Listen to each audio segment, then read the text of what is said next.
কিভাবে এরকম ম্যাচ কাট travel transition করবেন আপনার ফোন ব্যবহার করে। প্রথমেই একটা সুন্দর লোকেশনে আপনার সাবজেক্ট হাঁটছেন এরকম একটা ভিডিও রেকর্ড করে ফেলুন। একই রকম ফ্রেমিং করে আরও ভিন্ন ভিন্ন কয়েকটি লোকেশনে আরও কিছু ভিডিও করে ফেলুন। ক্লিপগুলোকে ক্যাপকাটে ওপেন করে ফেলবো। প্রথম ক্লিপটিকে সিলেক্ট করব এবং দুই আঙ্গুলের সাহায্যে একটু জুম ইন করে দিব। চলে যাব সেকেন্ড ক্লিপে এবং এখন প্রেস করব ওভারলে। এর ফলে ক্লিপটি সেকেন্ড লেয়ারে উঠে আসবে। একে প্রেস করে ড্র্যাগ করে একটু সামনের দিকে নিয়ে আসবো। ক্লিপটিতে সিলেক্ট করে চলে যাব অপাসিটিতে এবং এর ভ্যালু করে দিব 50। এখন দুই আঙ্গুলের সাহায্যে ক্লিপটিকে জুম ইন করে ফেলতে হবে এবং নিচের ক্লিপে সাবজেক্টের যে সাইজ এক্ষেত্রেও সেম সাইজে নিয়ে আসতে হবে। দেখেন সাবজেক্টের সাইজ এবং পজিশন কিন্তু একদম সেম। ক্লিপটির অপাসিটির ভ্যালু আবার 100 করে দিব।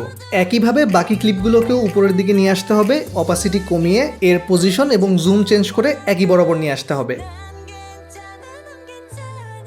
এখন এটাকে প্লে করলে আমরা পেয়ে যাব আমাদের ম্যাচ কাট ট্রানজিশন।